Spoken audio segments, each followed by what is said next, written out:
You're listening to the Patriot Nation Podcast.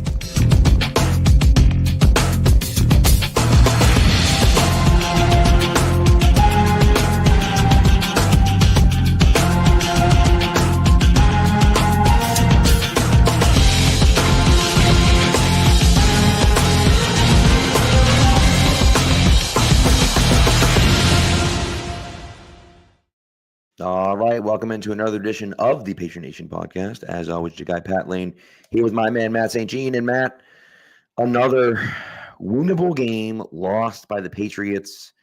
It just so incredibly frustrating to see these games end the way they did. A lot of promising stuff from the game on Sunday, I think, but at some point they're going to have to turn these losses into victories. Yep, the team is now 2-5 in one-score games this season, and a lot of bad luck in those close losses, but a lot of poor execution too. Any number of things go a different way in this game, and we're here talking about a great offensive performance and the defense forcing turnovers and almost 2011 Patriots, 2010 Patriots-esque performance to get the win type of thing. But that's not how it went, which is the story of this season. Right now, this team, barring something dramatic, is on pace for a 3-win season, ending with 7 straight losses. Yeah. Not great. It's not good. It's not good. It's not what you're looking for. And I know that, look, we knew this wasn't going to be a good team. We knew this wasn't going to be a playoff team, right? But you would have hoped to see something more than what we've seen.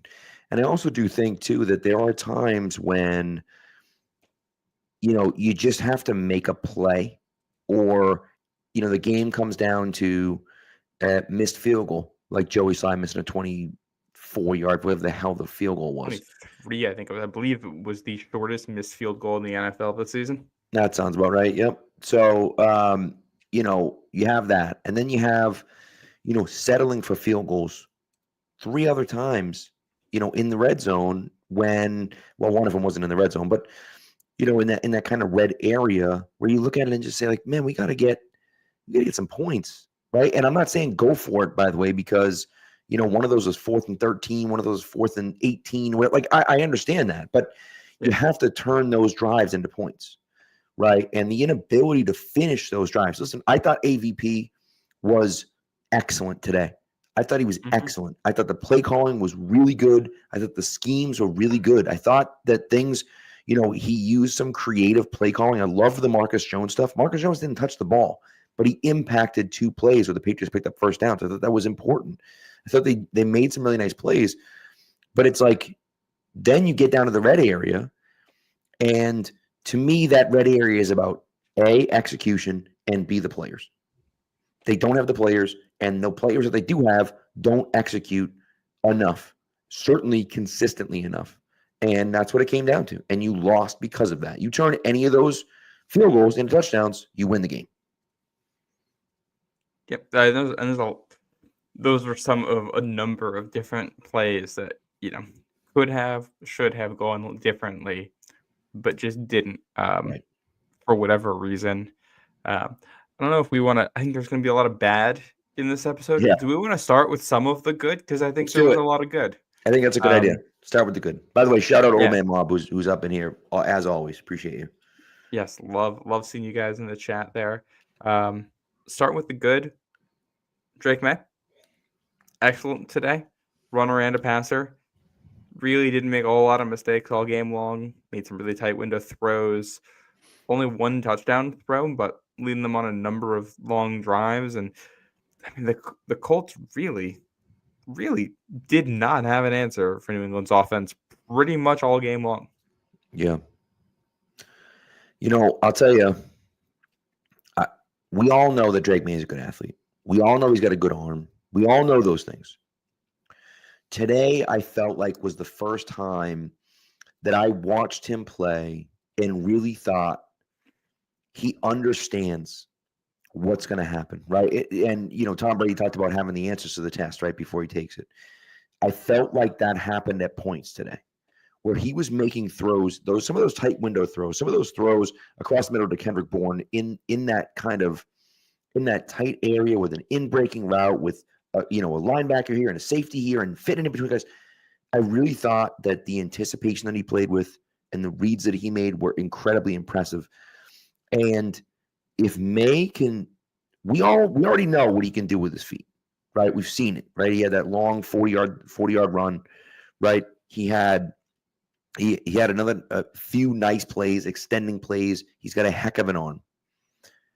If he can win with his mind as well, that's what's going to make him an elite quarterback, right? Mm-hmm. There are guys that can look. Anthony Richardson's a guy that can throw the ball, a mile and can run really well. Good. He sucks. He's not a good quarterback. Like, he's fine, but he's not an elite quarterback in the NFL. Maybe he will be one day. He isn't right now.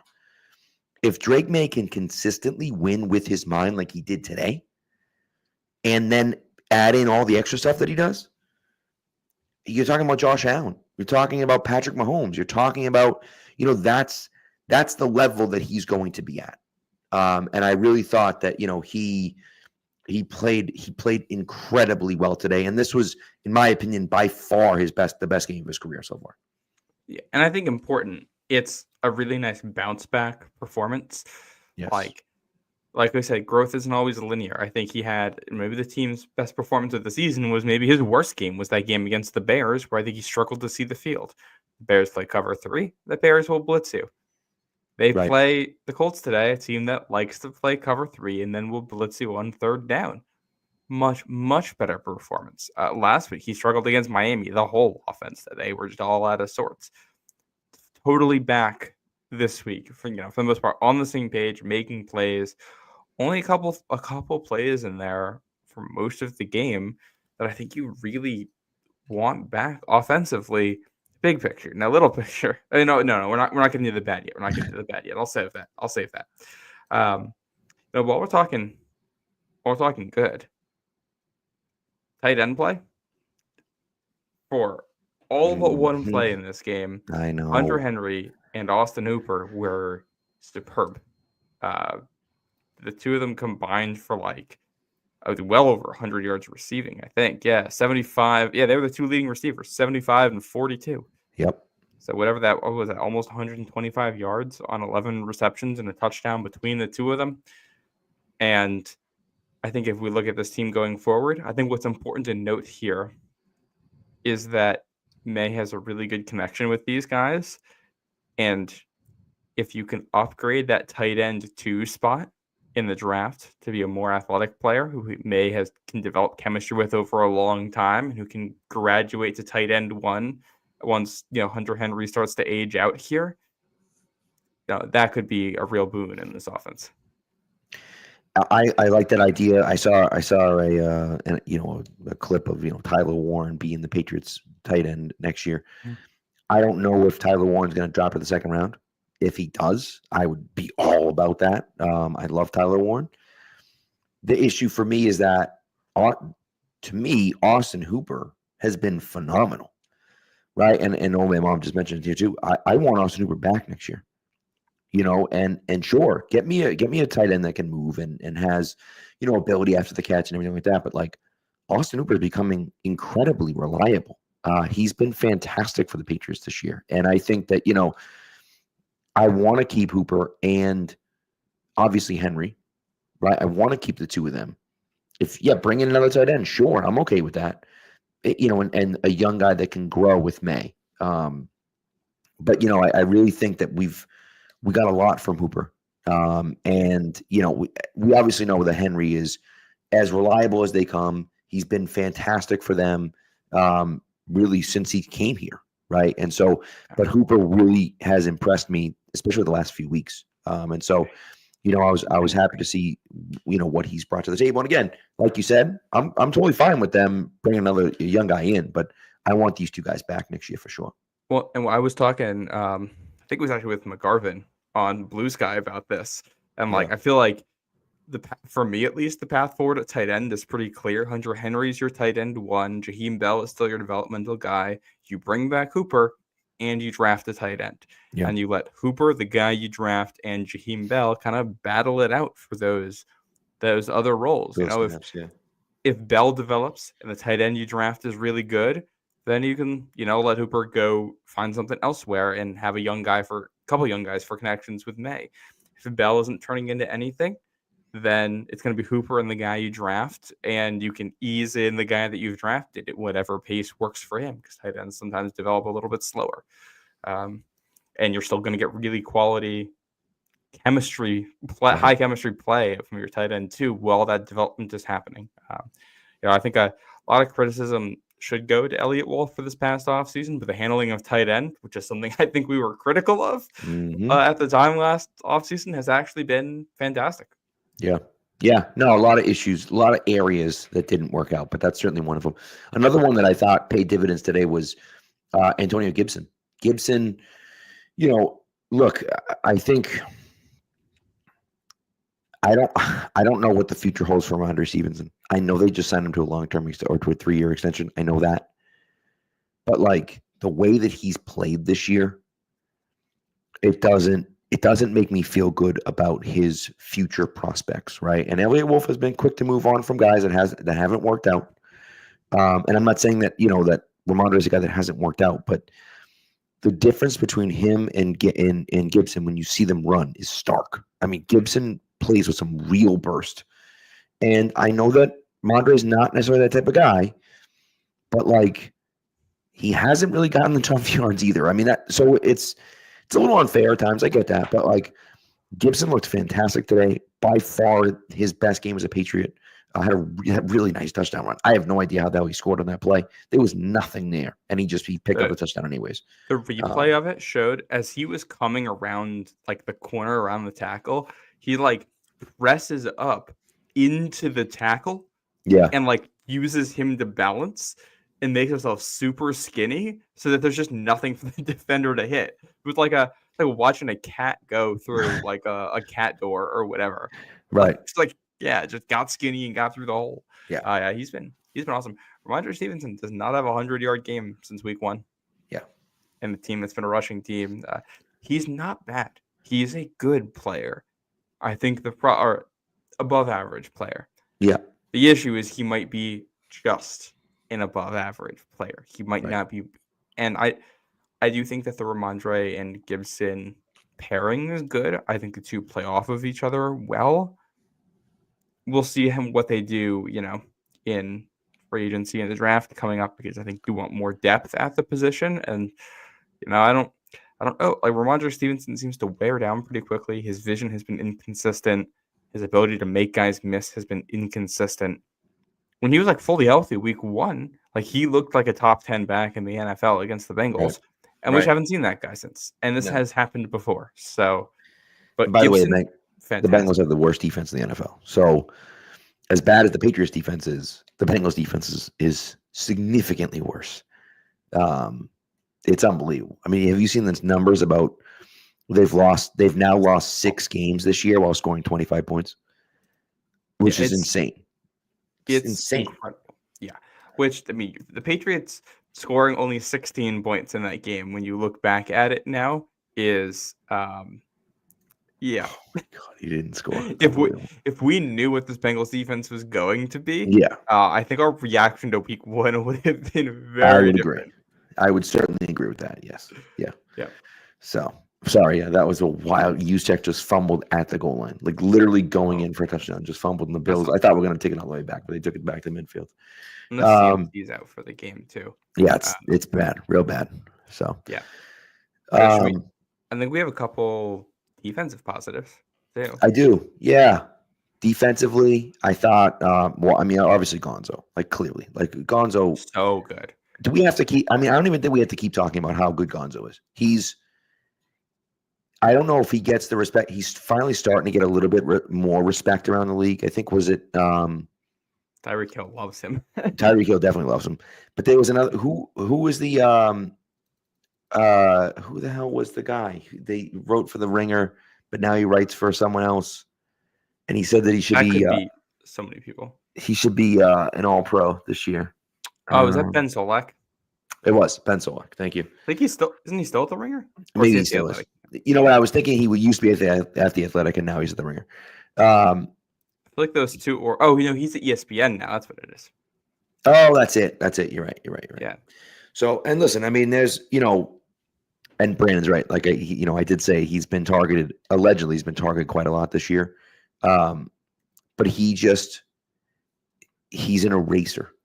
That interception today was phenomenal because he forced that. Like, it looked like he was wide open. It really did look like he was wide open, but he made it look like he was wide open, and then he just cut in front of him and picked it off. And then should have gotten a 15-yard penalty after that because he got ripped down by his face mask. But I loved watching him play. On the other side, I thought Alex Austin had a really good game. And Alex Austin's a guy that you and I have disagreed with about Alex Austin in the past. I think Alex Austin is a legitimate NFL corner. I think we saw that today at moments. I also thought it was interesting that Isaiah Bolden got some run today, mostly opposite Alec Pierce, right? With that big, tall, fast guy. That's what Isaiah Bolden is, right? But yeah. I was happy to see that. I wish he was out there more often, to be honest with you. I don't know why he's not on a kick return. I don't know why they're just not using him. It doesn't make sense to me because they don't have a ton of explosive athletes. And so I feel like we should be used, but either way, whatever. Is Bolden that explosive of an athlete? I think he's a pretty good athlete, man. He was a great kick returner. I mean, it was at Jackson State, so maybe that's not the case. I don't know. But I don't know. Well, either way, it was interesting for me to see him out there a little bit. I thought Alex Austin, though, played really well. So I was happy to see Alex Austin play. We know we have in Gonzo. Gonzo's a legit cornerback one. Like, he's a legit cornerback one. Should be an all-pro this year. Like, he's played that well that he should be an all-pro this year. And so we'll see. Yeah. Oh, I was confusing Bolden with somebody else. I forgot that he ran a 4.3. Yeah, Bolden's real fast. Yeah, I don't know who I'm confusing with. Yeah, he's got that athleticism. Yeah, I thought Austin was good. Obviously, you talked about the Gonzo pick, which was an incredible play to make up that ground and make the catch. The other in that spot in the game, you just went up 7. Yep. Middle of the fourth quarter, you intercept the quarterback in midfield. It should be like a borderline game-ending play. Unfortunately, it isn't. The other play he made that I thought was fantastic was on, I believe it was 3rd and goal in that last sequence. Oh, yeah.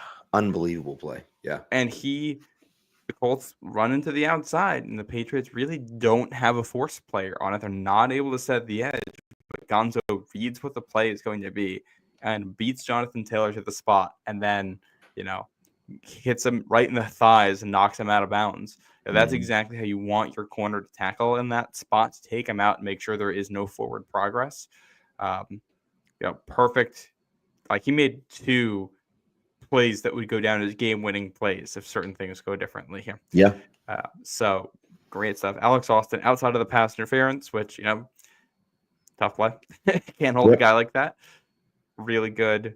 I'll have to see how Isaiah Bolden did when I watch back the film. But, just there's not many days where you're going to see your defense give up this much of an offensive performance. Like, they really didn't stop the Colts that much today, and you're going to feel good about your secondary. It was not the corners at no point today were really an issue. They did a fantastic job. Yeah, the run fits, that's a different story. But the corners I thought were played pretty well. Yeah. And again, Gonzo, Marcus Jones had a really nice pass breakup on a deep ball. He continues to make plays. And again, a small guy. He's small, right? But and I was reading in my article, the amount of, I feel like when Marcus is on the field, if he touches the ball or if he's around the play, that's he can make something happen every single time. Yeah. And I really thought that, he made a really nice play there, made a really nice pass breakup. He had a few tackles as well. And then, for me, honestly, it comes down to then, they get him on offense. First we had 2 nice punt returns. But they get him on offense, and I loved what they did. I mentioned earlier, but I loved what they did offensively, which is He used him as a decoy. He didn't even touch the ball, but use him as a decoy was really good. And so, and again, you don't have a lot of elite athletes. So when you have elite athletes, get them to do as much as you can, and they certainly did that. I don't know how on his second punt return, I have no idea how he picked up 12 yards. No clue. He got hit right away, but he got 12 yards out of it. No idea. So he's a sensational athlete and, a guy that needs to continue to touch the ball as much as he can. Yeah, that little shovel pass play design they drew up with, loved it. Pony personnel with 2 running backs, where one of your running backs is Marcus Jones, and you pitch it to the tight end. That's amazing. And this is, I know it has been a talking point at points about Alex Van Pelt that he has this boring, uncreative offense, which I think for some parts of it is not an unfair description, the way he wants to play football. But I think that ignores a lot of the stuff he did in Cleveland. If it takes one game into Cleveland's film last year to see some of the most outrageous things that you have ever seen on a football field, they were just doing crazy stuff. They were just putting players in spots. And I feel like as the years gone along and the players have gotten more comfortable and adjusted into the offense and everything, they've tried more stuff. They're having fun with it, and you get fun, cool plays out of it. Yeah. Which is awesome. I have genuinely been impressed by Alex Van Pelt as of late. And I think of the coaches on this coaching staff, he is the one that should feel the best about how he's performed this season right now. I agree. And we'll talk about, there was a report that from Burt Breer saying that, Mayo was, for all intents and purposes, Mayo was safe. And I don't necessarily, I think that makes sense, right? That Mayo would be safe. Because they understand it's a long process. You tweeted something out, which I thought was interesting. Basically saying that if the front office thinks that they have something better, that it's okay to make a move, right? And I think that makes a lot of sense. I personally think they should stick with Gerard Mayo. But if they look at it and say, you know what, we really feel like going in a different direction will help the team. He's not getting the guys to play the way that we need them to play. We don't think that he gives us the best chance to win. We're going to move on with someone else. I wouldn't necessarily fault them for that. I just do think, I also want to be careful because you run the risk of if you're doing too much and you're changing things too quickly, you're also not giving the time that these guys need. Mayo inherited one of the worst, arguably the worst depth chart in the league. This might be the worst roster in the league, right? And I think the culture they're trying to build is one of, when you play well, when you work hard, we reward you for that, right? And I think that that's part of why they tried to re-sign the guys that were good players for them. They re-signed Duggar.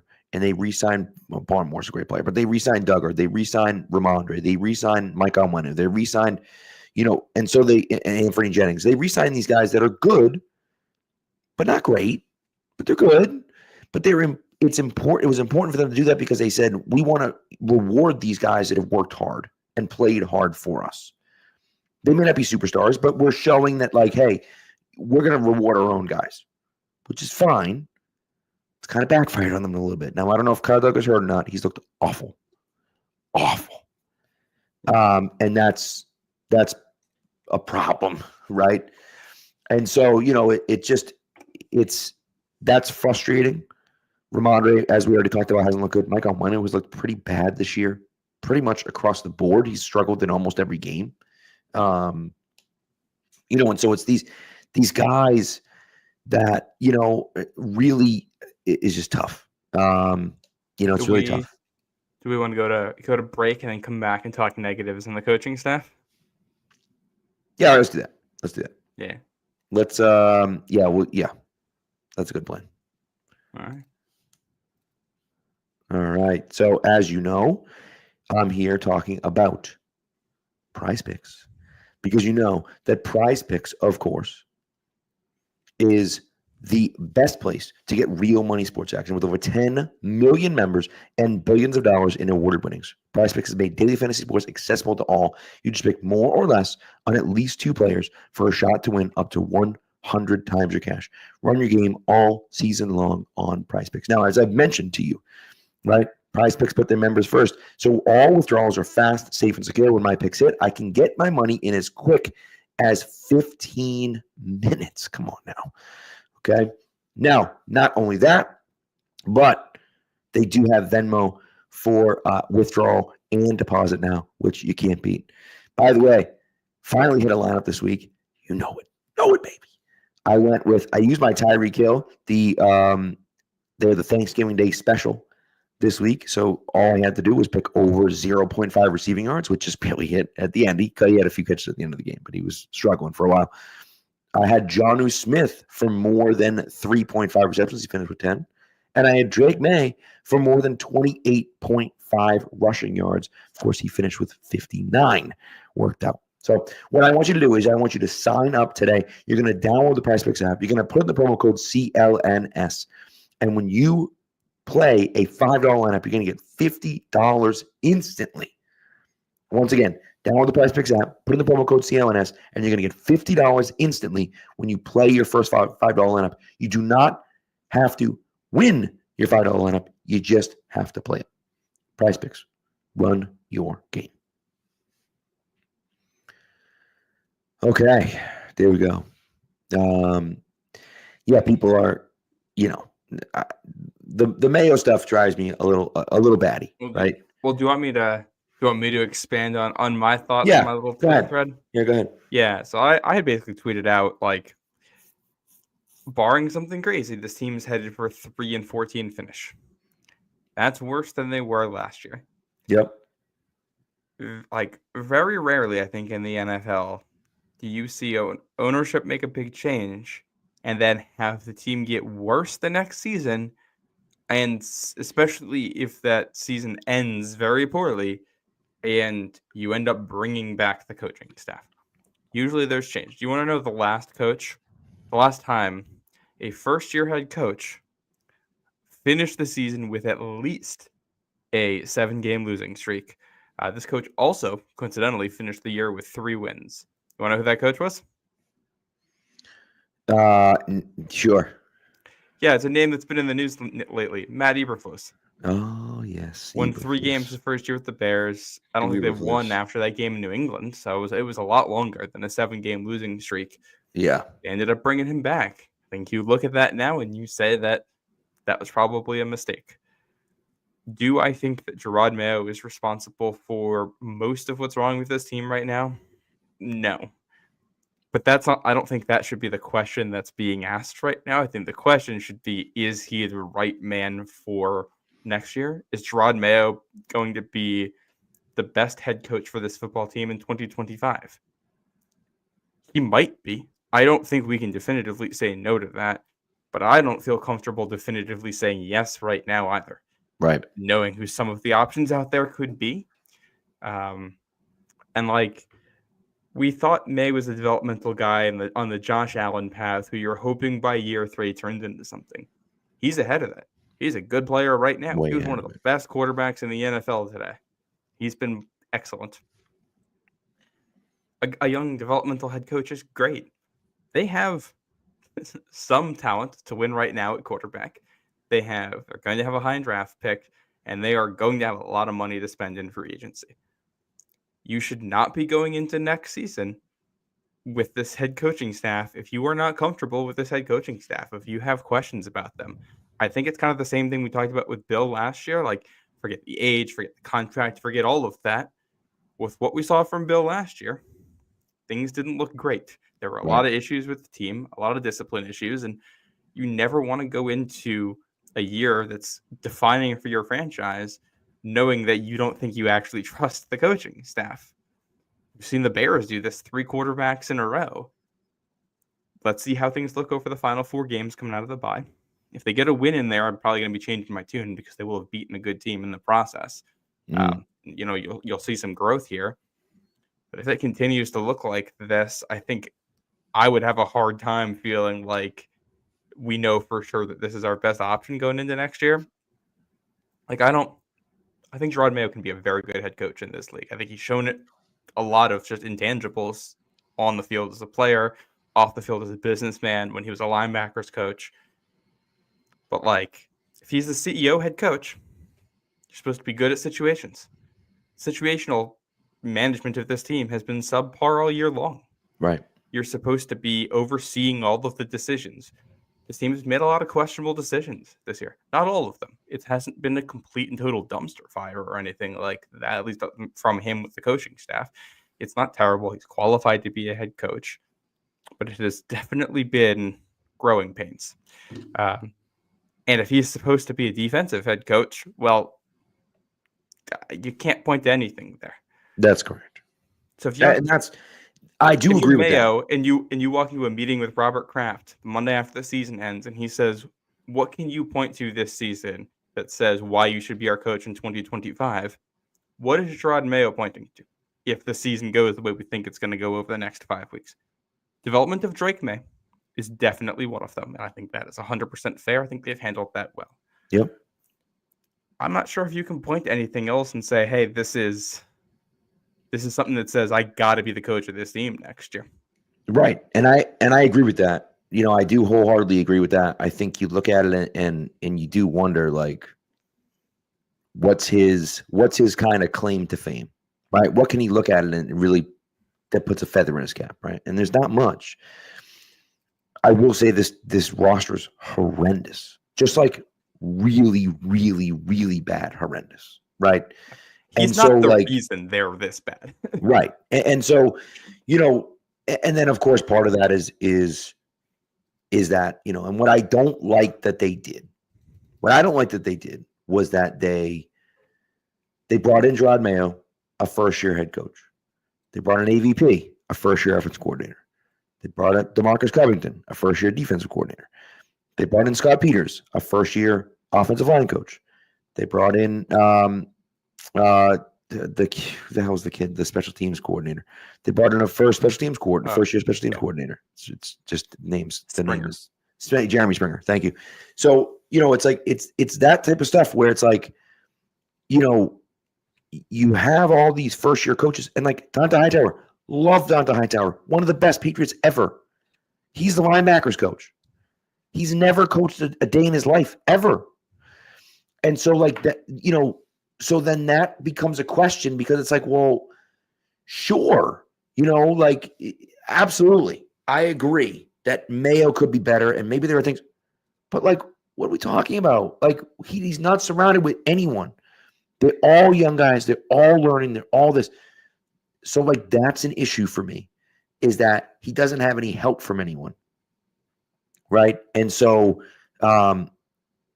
he needs that, unfortunately, right? He needs some of that. And, I don't know. I don't know the solution here. Maybe it could be get rid of DeMarcus Covington and then you get rid of DeMarcus Covington and bring in someone else. I don't know who.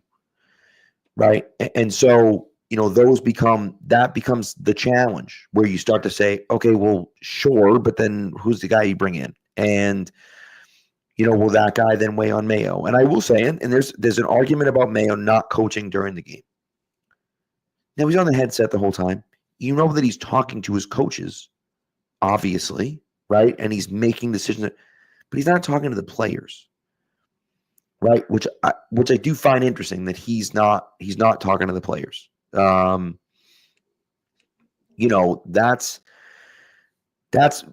one of those things for me that I look at it and I worry about. But I mean, I don't know. I think that if the front office is comfortable with Mayo, I think it's okay keeping him. But again, you have to have a plan. There has to be a plan in place. It's not running it back with this exact same coaching staff. There's got to be a few guys that go. They have to. Yeah. And that's it's not working. If this is a results-based business, this team wins 3 games and is worse than last year. You cannot go into the next season with all of the same faces. You just can't do it. That's inexcusable. Right. And not just that. I mean, they will have underperformed their win total because their expectation was 4.5 wins. You can't, if you're finishing at 3 when you were expected for 4.5. Right. Like, that's tough. And like, I don't know. I think Covington should definitely have a very hot seat right now, and I love him. I think he was a fantastic positional coach for this team. Right. I think based on what we've seen, he'll probably be a coach in the NFL for a long time. If Belichick's back next year, he'll probably just land wherever Bill goes. Great. Yep. Doesn't mean he needs to be a defensive coordinator next year. Springer, I mean, I don't think that their special teams have been awful or anything. They've largely been pretty good, but it's tough when you have an overtime game where you get a field goal block that could have essentially put the game on ice against Seattle. Yep. It's tough when today, you miss a short field goal. From what I could tell, looking at things, it's a miscommunication between the kicker and the holder about holding technique or something How's that along even those happen? lines. How does that happen? Week 13. What are we talking about? It's been the same guys all year long. It's shorter than an extra point. How are we still making these mistakes? I mean, really, like the only guy on the coaching staff where I'm like, I think he's generally done a good job and there's been improvement throughout the years, Alex Van Pelt. Right. I'd like to keep him. If Mayo goes, then I think we're probably going to be new offensive coordinator. You would think. Yeah, well, and if Mayo goes, just the way things happen, it'll probably be an offensive head coach that comes in next, and he's going to bring his own people and his own system and all that. Right. I would keep Scott Peters. I haven't been thrilled by the job he's done, but with something like that, I do want multiple year continuity, so I'd want to bring him back if possible. But and this goes up to the front office too. I don't think Elliott Wolf has done a horrendous job. You picked Drake May. You deserve credit for that. Gibson, Hooper, great additions.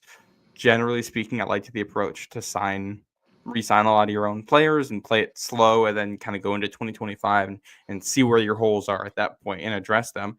Big picture, I don't have an issue with the approach. Look at the details. You reach on a wide receiver in the second round. Mm-hmm. He has been horrendous. Yep. You reached on a tackle. He's been hurt, but when he played, he was not good. You took a guard who I'm not sure was a scheme fit, who has really struggled for them. Now, I think he looked better today, so we'll put a pause on that. Rest the wide receiver in the 4th round, who can barely get on the field in a bad receiving core. I mean, I think Jakeem Bell's been fine. Marcellus Dial has been fine. I got no issues with Joe Milton right now, but there's a lot of bad picks in there so far. Mm-hmm. And it doesn't mean Gerard Mayo could be a good head coach in this league next season. Elliott Wolf could nail this offseason, and we're not even talking about this in a year. Belichick had an awful first draft.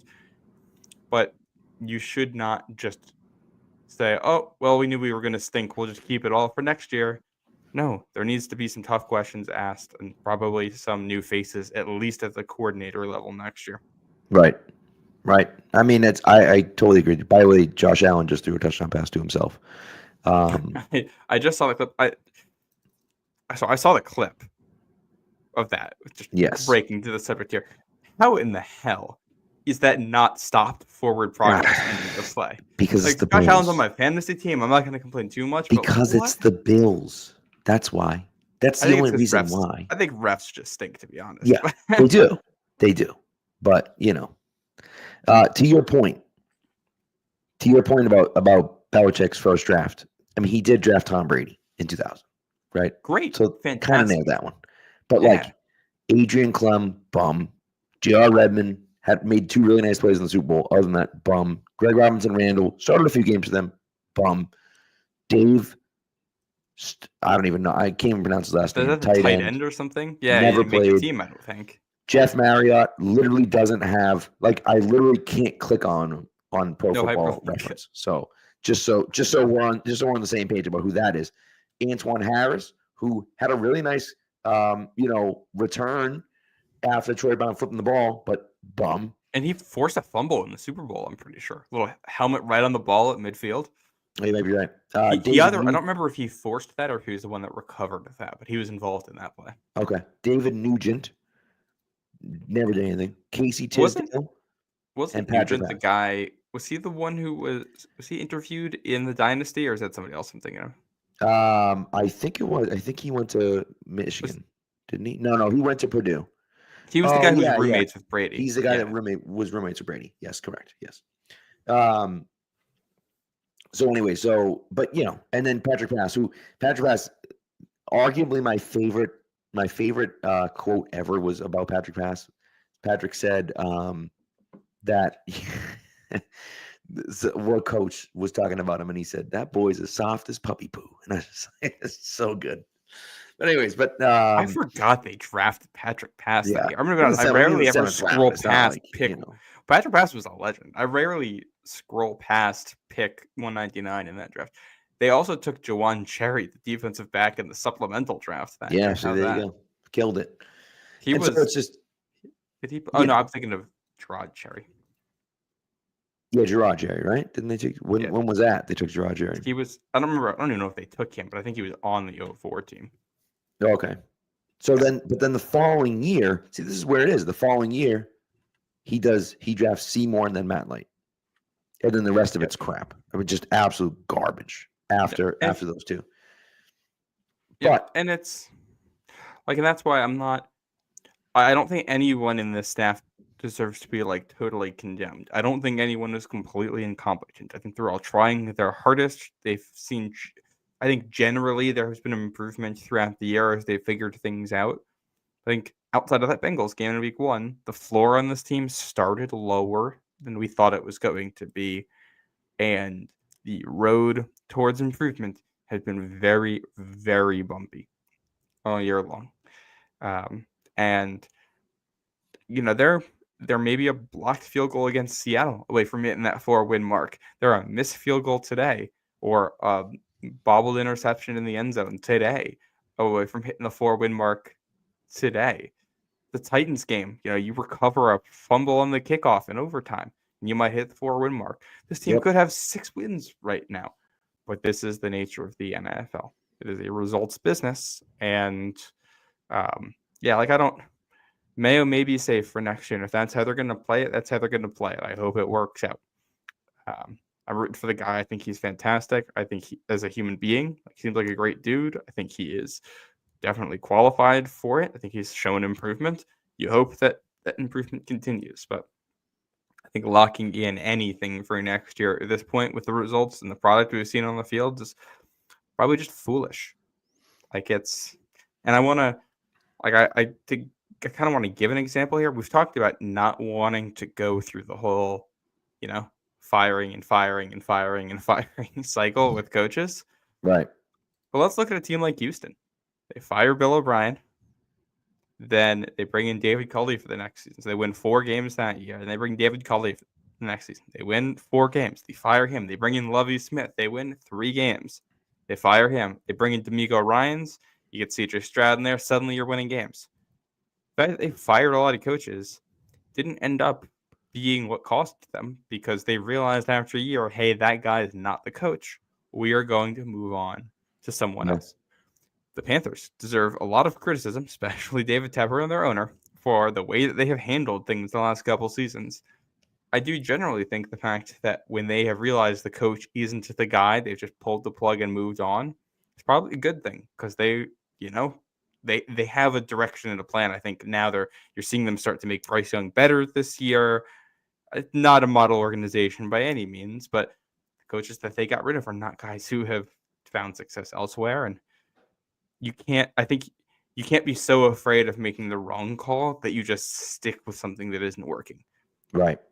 That's what the Patriots did for the longest time. And it's one of the reasons why Aaron Rodgers only has 1 ring. They stuck with, he's not bad, Mike McCarthy, and got stuck in the playoffs just about every single season.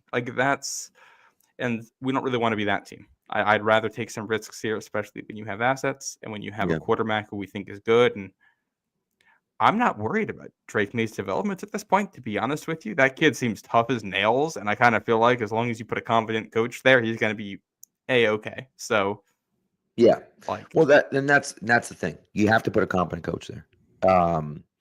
And so that's the biggest question for me is like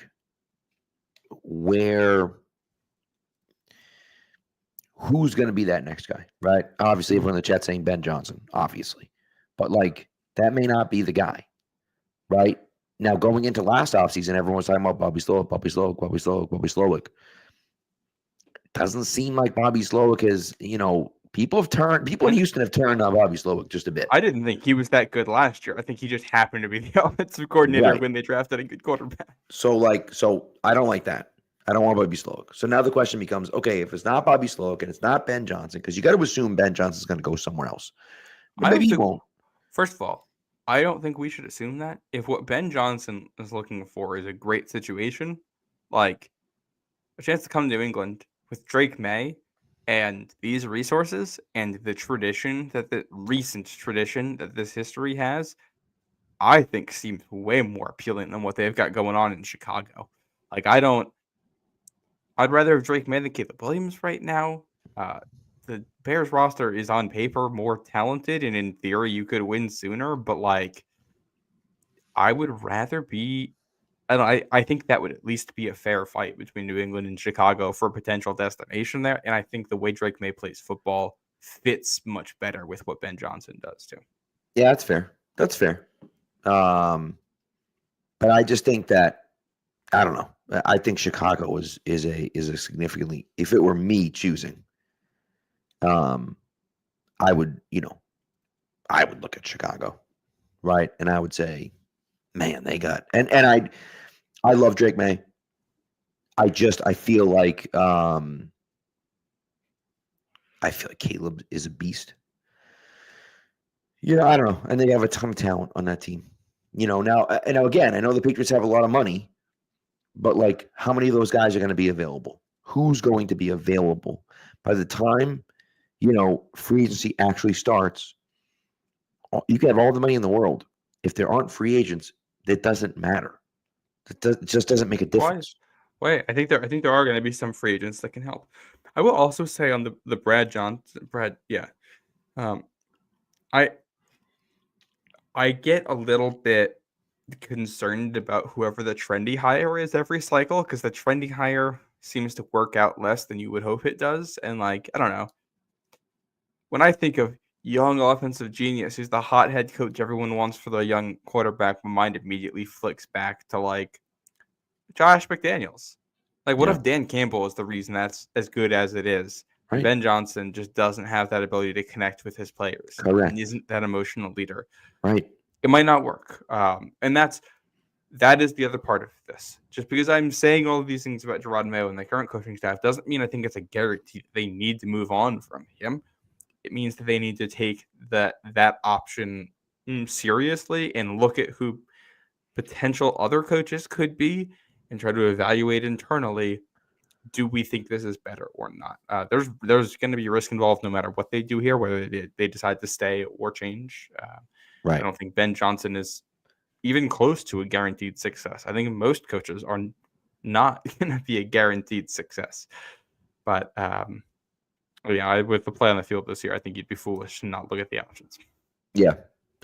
I listen, and you're not wrong about that. I don't think you're wrong about that. I just think that, I don't know. It scares me. That's all. It scares me. It worries me. I'm not worried about moving on from DeMarcus Covington. I think it's pretty obvious that needs to happen. I think that it's gotten worse defensively. I do think I would like Mayo to step up a little bit more. Mm-hmm. And I haven't seen that from him. And so if that's the case and he continues to not do that and intervene, right? You look at the defense and say, what the hell's going on over here? And then say, okay, I'm taking over for a bit. This can't happen this way. And he's not taking over for the defense, which I don't like. It's right. This is again, I think one of my questions on this whole thing. I think a lot of people agree that there needs to be change with the defensive coaching. What has been said is that they need a more experienced defensive coordinator to come in. Right. Well, we're going to bring in a very experienced defensive coordinator. It wouldn't be him, but a Wade Phillips type, someone, a grizzled vet who they can just plug in there. Alex Van Pelt is very clearly the head coach of the offense, and he has his own guys that he's working with. And people have said he's a young guy. He hasn't been a play caller before, but he's been an offensive coordinator for a long time. He's very comfortable with that. Well, if he's running his show at offensive coordinator, and you got a defensive coordinator who's running his show there, what does Gerard Mayo do? Like, the only thing he's going to do is top-down management and kind of final situational calls and reviewing with these guys. Mhm. Have we seen enough from him in the past year to say that we think he's anything special in that role? He could be better. Like, he could improve, but I haven't. He's no Bill Belichick with that stuff right now. He seems about like an average coach with that stuff. So again, my question, like and I agree that there needs to be defensive coaching changes, but now we've landed ourselves in a scenario where I feel like we've almost made the head coach not relevant to this whole thing. And then, Yeah. and now what are we doing? Yeah, but again, right? Again, I just feel like, we're in this situation. You literally just said, right? You literally just said, is it Ben Johnson or is it Dan Campbell? You literally just said it, Yeah. right? And so if that's what Gerard Mayo is trying to build here, right, then, and I don't know the relationship he has with his players in the locker room because we're not in the locker room. I have no idea, right? I don't know what culture he's trying to build or what's going on. I don't know, right? We don't necessarily see it on the field. That doesn't mean it's not happening in the locker room. I don't know. How did Dan Campbell look his first year in Detroit? Not great. Like That culture didn't come together until the mess. end of year 2. Correct. Yeah. So it was a disaster. They came here and got their doors blown off. In year 2, they came here and got their doors blown off by Bailey Zappi, right, and the Patriots. They looked like an embarrassment, but they continued to work. By the way, they had way more talent than the Patriots have, like so much more talent than the Patriots have. But, for me personally, I looked at it and said, all right, they're building a culture. They're building whatever. Then they brought in the guys that they thought could build that culture, right? They got killed for their draft last year, and they hit on all those guys, all of them, right? And so now, is that what Gerard Mayo is doing? I don't know, right? I don't know. And there's a strong argument that he isn't doing that right now, right? And so, I don't, that's not necessarily an argument for saying, well, he has to stay. All I'm saying is that I wouldn't use that as an argument against him to say, well, if he's the CEO head coach, then like, why do we care? What does it matter who the head coach is? You know what I mean? If he's, and I shouldn't have said it doesn't matter, but I do think that people are very bought into the culture of Gerard Mayo. The players seem to like him a lot. And that doesn't go unnoticed here, and I think that is important.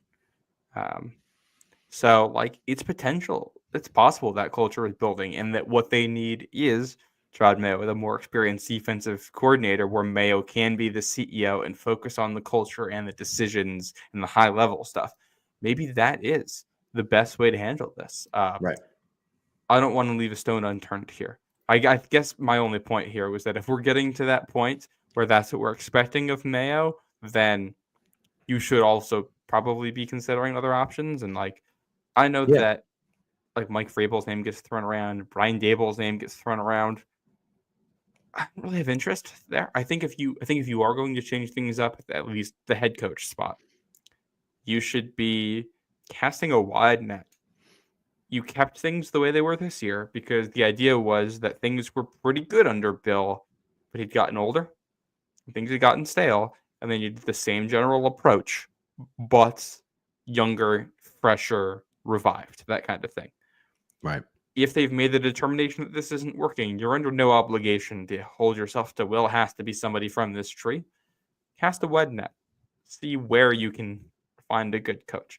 If you cast a wide net and you come back to Mike Vrabel, then sure. Don't just say, all right, well, one linebacker didn't work. Let's try the other one. That's not, even if it does end up working out in the long run, that's not really good process on it. I would agree. Yeah, I'd agree with that. Yeah. So, and we haven't even talked about we'll do the ad break and then talk about the ad break and then we'll talk about the game. But yeah, we're gonna get out of here quick. Yeah. All right. Let me talk to you guys right now about game time. It's football season. a lot of people may have just watched a lot of college football yesterday, this Saturday. As a Michigan fan, I certainly was tuned in for their win. We got big college football playoff games, bowl games, championship games, conference championships next weekend. We got playoff games coming up soon. And who doesn't love going to an environment like that? I was actually checking out a game, Tulane at Army, the American Conference Championship game. It's going to be right up near me at West Point, right up here in the Northeast. You can go with Game Time. Game Time Picks makes it easier than ever to go. I was looking. You can get into that game for like $50 and go see some high quality football with the winner potentially going to the college football playoff. We'll see how it goes.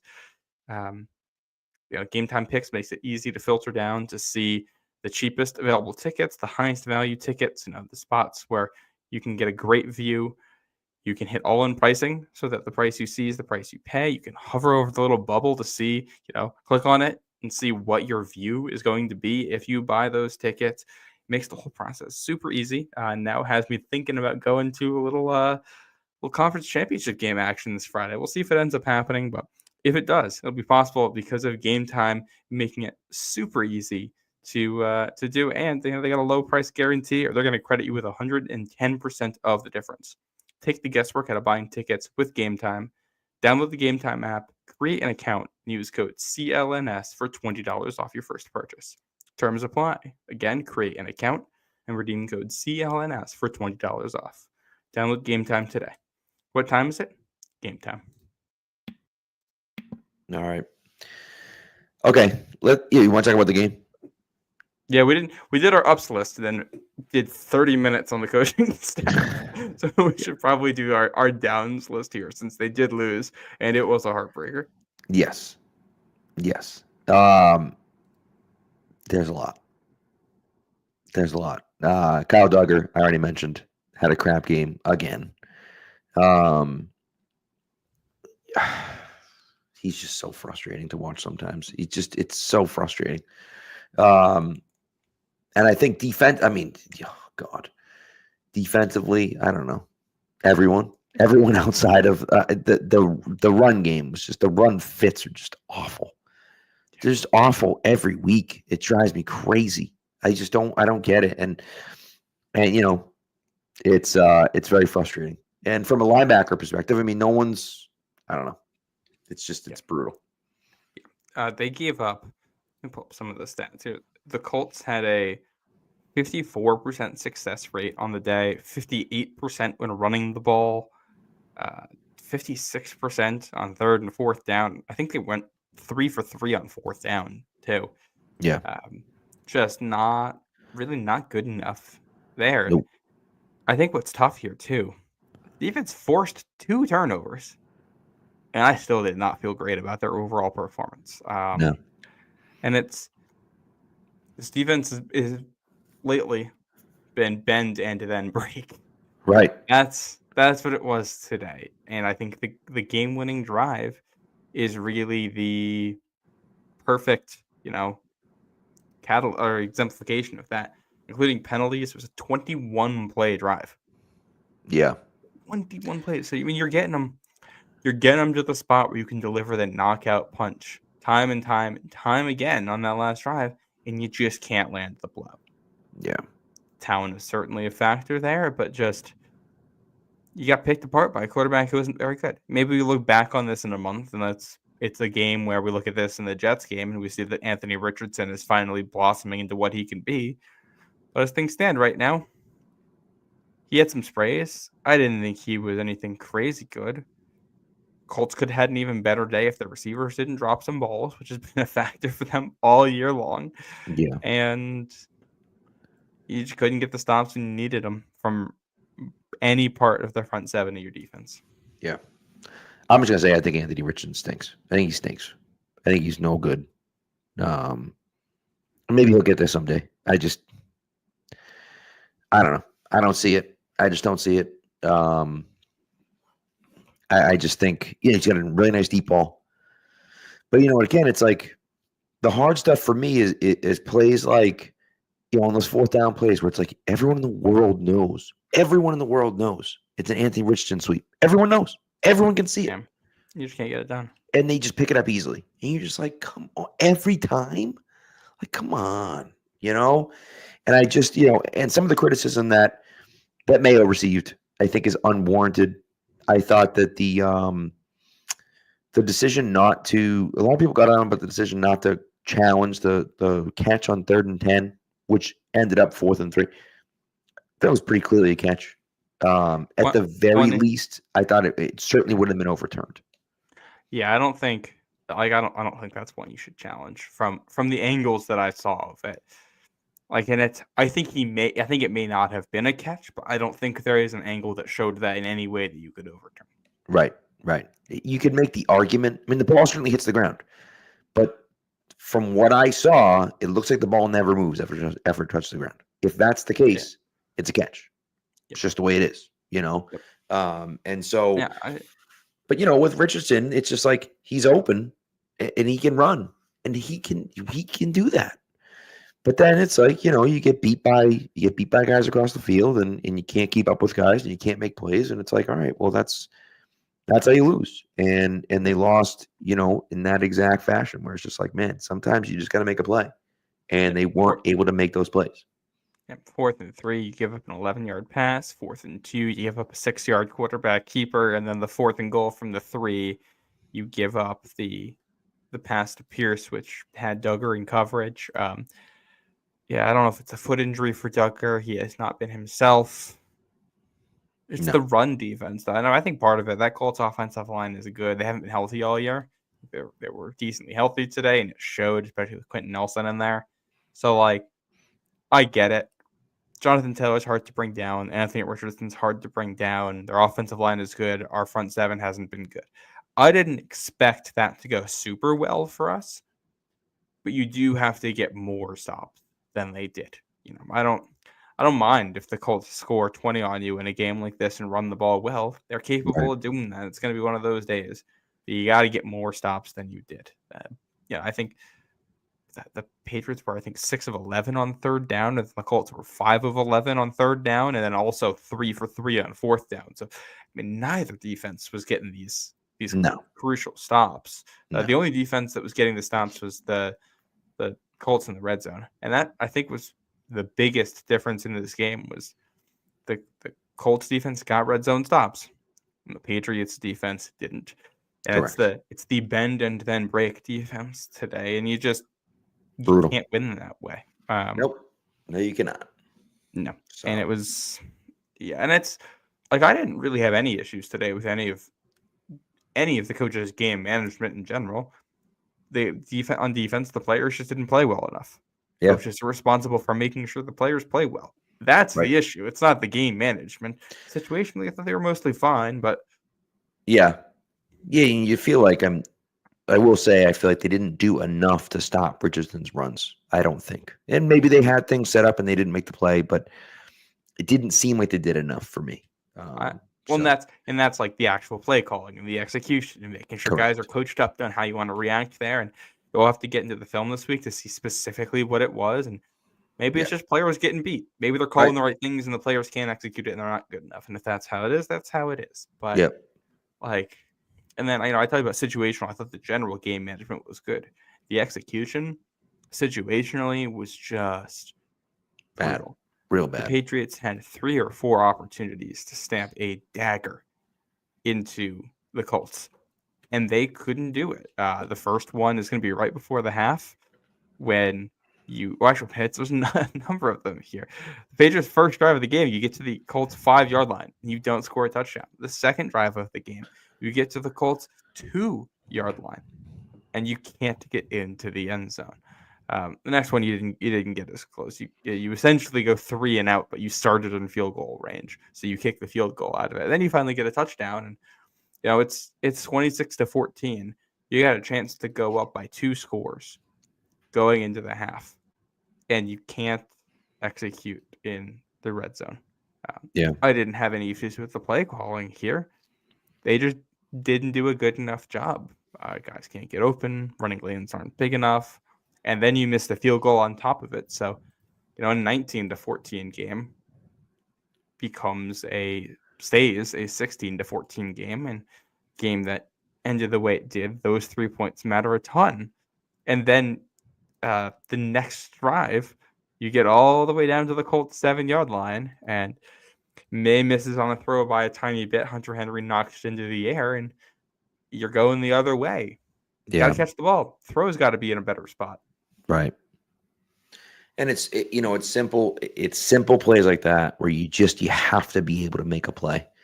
That's 10 points off the board right there. Yeah. Right. Yeah. And it's not just that, but it's also the performances, right? You look at Mike Onwenu. What's Mike Onwenu doing? Why is he holding down the goal line? What are you doing? You don't need to do that. Don't need to hold there. Ramonde's got the edge. He's going to score. Your hold nullifies it. Well, and especially you can't hold in that spot because even if you don't have the guy, that is going to be what, a 3-yard loss? Right. That's much, much, much better than a 10-yard loss. Yeah. What are we doing? Yeah. It's frustrating. And that's, those are the types of things. And then the next play, Layden Robinson tackles this guy, and you're just like, you get back-to-back holding calls. And you're like, come on. Like, they just can't. That's the frustrating stuff for me where, it's like you talk about, okay, well, things could be better or this could be that or whatever. It's just like, no, that's garbage. Like, you can't. Those are the types of plays that cannot happen. Yep. For what it's worth, 5 holding penalties against New England in this game day, which they had Adrian Hill as the ref. This is the same ref from the Pats-Dolphins game earlier this year that had a crazy number of 18 total penalties, and 12 of them on New England. Yep. Where they also got a lot of offensive holding calls in that one. Loves calling penalties against the Patriots. I thought that all 5 holding penalties against the Patriots were textbook definition holding penalties, and I also thought every single one of them was like a 51-49 call on if you make it. Yeah. Like, these are all 50-50 on if it's enough contact to. The Robinson one, he tackled the guy. That one to me was legit. So, that one I think was tough because I watched it back, and I think you can view that play and see it as Layden Robinson getting beat and trying to tackle a dude and for doing a penalty there because he got beat. I think there's also a way you can watch that play where Layden Robinson is able to essentially reset his feet and win the block so decisively he throws him to the ground. Yeah. And like that's what I'm saying. Like, it's just, they're all judgment calls. The Onwenu one, did he hold him? Yeah. Was it enough contact to get a flag? Not every time. Very low one later. Not every time. The Layden Robinson one later. Not every time. Right. So it's just tough. And when you see the way the calls go the other way, Hunter Henry, blatant hit to the head. Yep. While making a catch, nothing. Christian Gonzalez intercepts a ball with a hand in his face mask. Right. Nothing. No penalty. Which I will say on the Gonzalez one, it's tough. I have to do a little bit more research here because they reviewed that to see if he actually held on to the ball. If the penalty happens before the change of possession, then if the Patriots accept the penalty, then the Colts would keep the ball. I thought it pretty clearly happened after the change of possession, as he was making the interception. It's happening as he's making the catch, but they also didn't confirm it was a catch until later and needed to see him do more on the ground and make another play before they called it a catch. Yeah. So I don't know exactly where that dividing line is. But here's the thing: the 15-yard penalty there, if that should have been a 15-yard advantage for New England, instead of starting at the 50, you're starting at the 35. So when you go 3 and out there, you're in field goal range, and you're correct. Probably it's a big difference. It's a big difference. It's a 3-point play essentially, and then it becomes a 2-score game. Yep. And then the 2-point conversion where Christian Barmore gets charitably held. Yeah. Not so charitably, an illegal high-low block. Yeah. Right through the gap where the Colts are running. What are we doing here? I don't understand how that doesn't get called. I just don't understand it. I mean, you're looking right at it. You're looking right at it. You're on the field looking right at it. How do you not see that play? And you talk about, we have these plays in, or these penalties in for the protection of the players. Thank God his leg wasn't underneath that guy. Thank God he just grabbed him and pulled him down. And it was like he got tabletopped, like he was in elementary school again. But like, that's the type of crap that can't happen. You can't miss that call. You can't.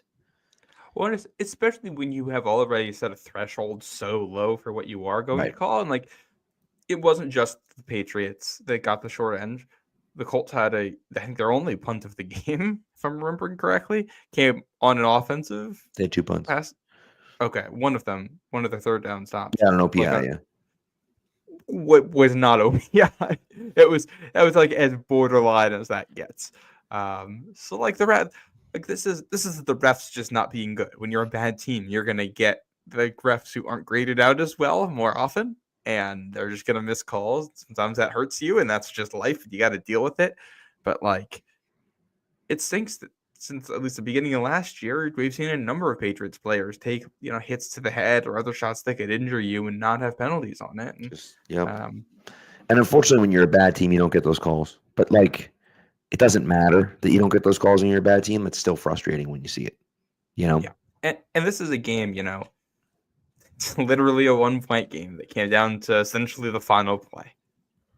It shouldn't I don't want to talk about the refs too much because in general in this sport, if you want to win, you need to do so by enough points that missed calls can't be the difference. Like there's always going to be a little bit of margin of error on this because refs are humans. They're going to make mistakes. That is the history of sports. Any sport, as long as we've been doing this, refs have always been bad. There's always going to be issues. There's always going to be something to complain about. You want to win? You got to win by enough points to not have that be a factor. Right. So like it's still on the team, and they made enough mistakes of their own.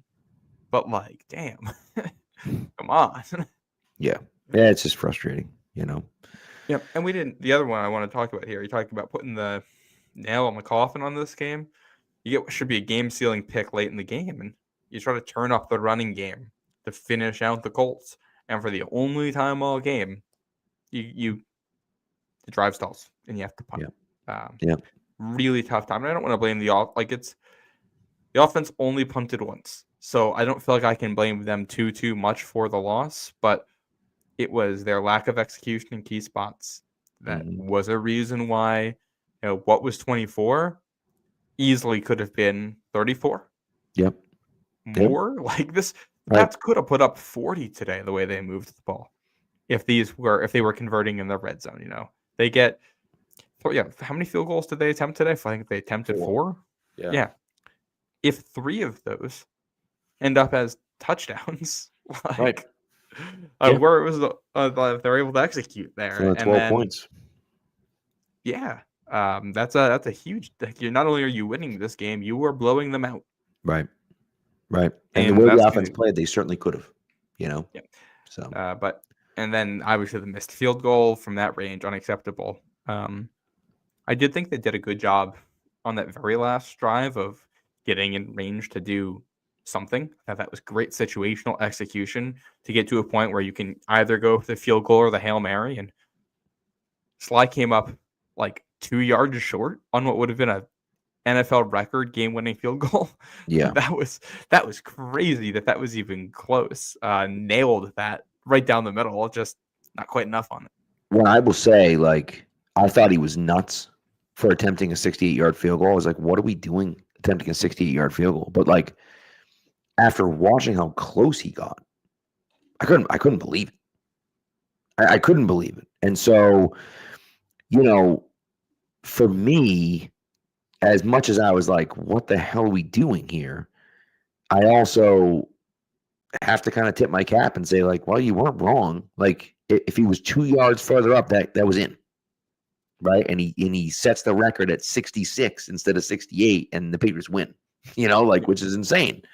And it was that close. I like those odds. I like those odds better than the Hail Mary, especially when your offensive line isn't that good. And they don't have a lot of big body guys who I trust to run 50 yards down the field and then make a catch. No. Bob Douglas isn't doing that. No. Austin Hooper, Hunter Henry might be able to make the catch, but are they gonna get down the field? Well, that's the thing. They're not gonna get down there. Yeah, it's like, all right, we're gonna put the game's on the line. It's gonna be, Hunter Henry, Jalen Polk, Javon Baker and Keyshawn Booty, or Kendrick Bourne is out there as one of these guys. Right. So yeah, I didn't hate the decision making. But yeah, it's one of those days. None of those close plays go your way, and that's life in the NFL. But it's happened a lot this year. Yeah. And that's the frustrating thing is like when it continues to happen and it happens over and over and over again. That's the frustrating thing for me. And it's literally a coordination issue. And the field goal, that's a coordination issue. The following in the red zone, talent as well. But yeah. Now, when he said that, Sly said there was a miscommunication between him, he didn't do a good enough job. I like, what do you even talk? What does that even mean? And I will say, and I don't know for sure, what the situation was or what he's looking for in that spot. But for me, oh my God, dude, the Bills just the Niners are just giving up. It's embarrassing.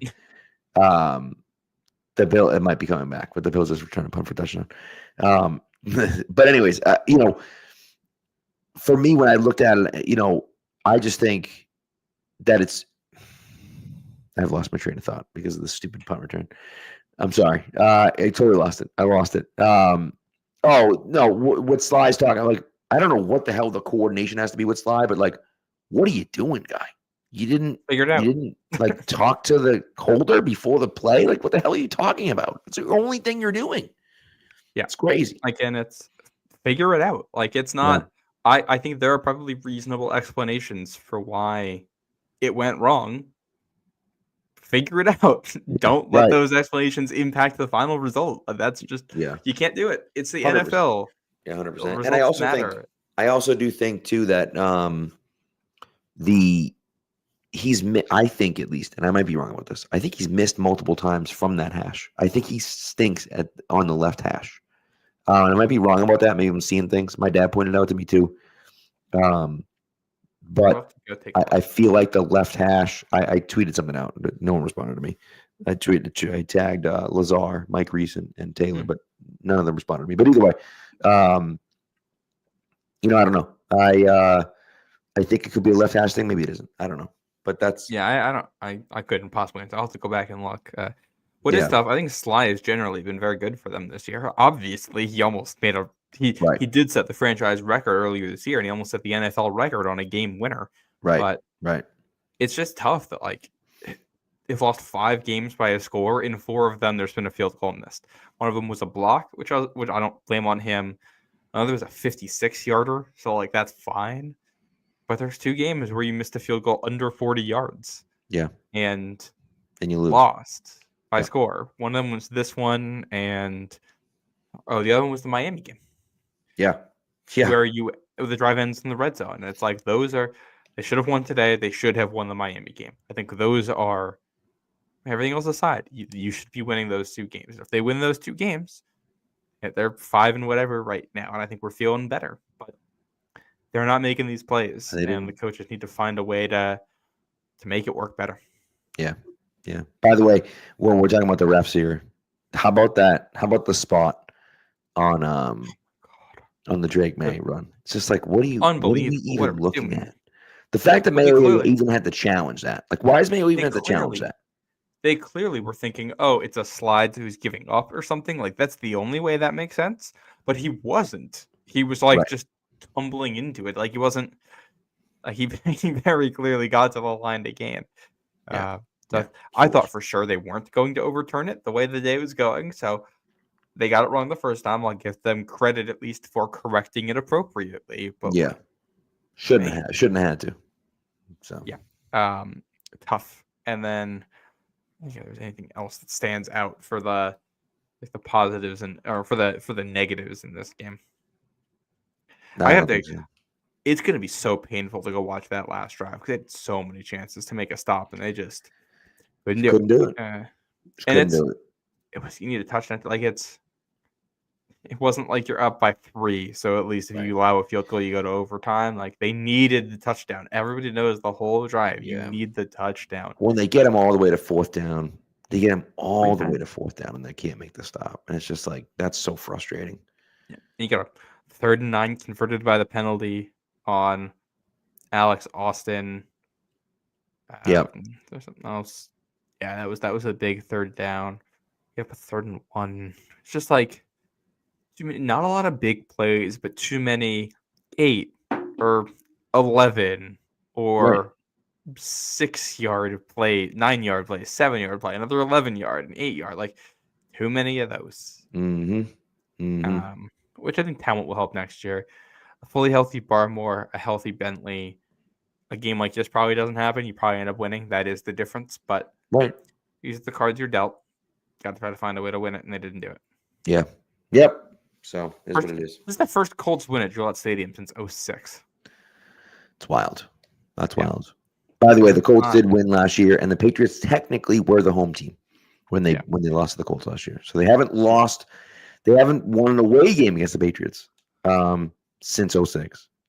Or one at Gillette, yeah, but they won they won a road game at New England last year. And it's funny when you go to the Patriots website and like their preview, they like break it down, and it's like at New England, and it's like games in Foxborough, games in Boston, game in Frankfurt. That's funny. Funny that counts. Yep. You know, technically the home team. So yeah. Anyways, all right, is that it? You have anything else? Someone mentioned your hat. Do you hat at the pro shop? You bought it with me at the pro shop, didn't you? Yeah. So old man mom says, Matt, I need that hat, brother. Yeah, there are a couple hat questions in here, so I'll answer both. So I just looked this up. I got this at the pro shop. It is a new era. It's the new era cream corduroy hat. It is currently out of stock. So keep an eye out for it. Yeah, if you want, I think you. I will say, follow me on social media. You can message me, and I will hit me up. I'll send you the link that's on the pro shop for it, and then you can check if it comes out of stock. I will also say too that the actual pro shop and the online pro shop are two different sites. There is a chance that it's sold out online, but is actually available at the actual pro shop. I don't know if it's there or not, but if I get a chance to get down there next time I get down there, I'll take a look, see if it's in there. So, and then the other question. So, James asks, "Never seen green on a Pats hat before. Mattsville has green underneath. Isn't that basically illegal?" This is a new era thing, right? Do they have the green bills? I think so. I think that sounds right. Yeah. Yeah. It's just like a thing where baseball hats will have the green brim underneath. I don't know if it's a brand or a style or whatever, but it's not like a Jets thing. It's not like a Jets fan made that hat and wants to put a secret reference in there. No, just something that's part of the character of the hat. Throwback hats you see it on. Yeah. I like the throwback hats. I'm a fan. So, anyways, well, that's what we got. Thanks for coming through, people. We appreciate it. We're going to be back Wednesday night talking about the Patriots bye week this week. Yeah. So I would assume no show on Sunday, because why would we do a show on Sunday? It's not an instant reaction show. I'll do a show on Sunday. You kidding me? I know you'll do a show on Sunday. Maybe we will. Maybe we won't. We'll see what happens on Sunday. We can talk a little. We should do a show on Sunday, because we can.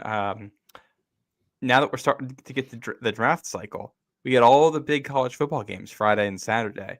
So Sunday could be a big opportunity to talk a little bit about stuff that happened in those and anything that's draft related as well. Okay, potentially. We'll talk. We'll talk amongst ourselves, and then and go from there. I have the busiest week of the year coming up for me, because I'm coaching girls basketball at the high school level, and practice starts tomorrow. So it's 2:30 to 6.